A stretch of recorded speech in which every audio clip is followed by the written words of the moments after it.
I found that a lot of guys that move here from out of state, they change. Yeah. I mean, over time, almost immediately, it's like, I'm going to get the Porsche. And then they end up on trend.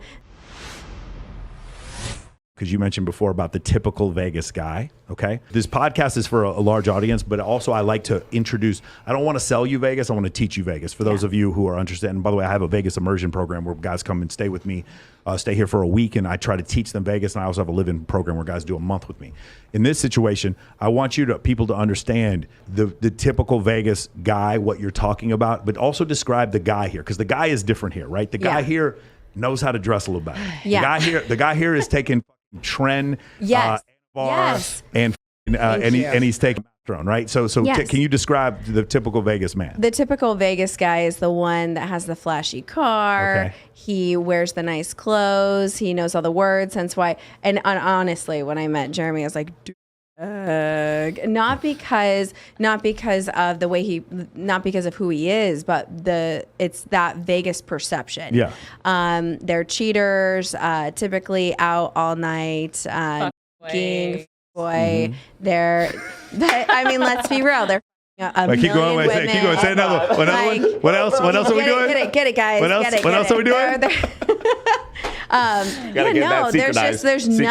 There's nothing good about it. And I found that a lot of guys that move here from out of state, they change. Yeah. I mean, over time, almost immediately, it's like, I'm going to get the Porsche.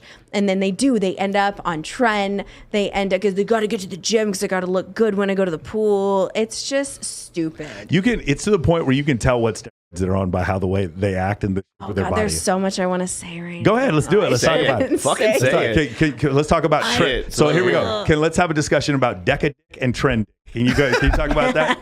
Again, I know there's a lot of guys who are watching this. Yeah, they're taking notes. Shout out to Fit Club. Shout out to Fit Club LV and the Dragon Slayer.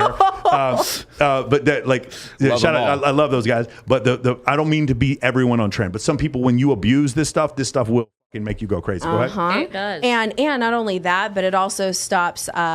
You can't produce sperm. Yeah. So, and a lot of young guys, they go on it and they have no clue. They couldn't get a 17-year-old Mexican girl pregnant. Right. They're on so much. Yeah. There's so much nothing gear. And is going to happen. They're done. They're done. To get sperm count back after that and to regulate your testosterone, it's crazy. It's stupid, whatever, but you're big.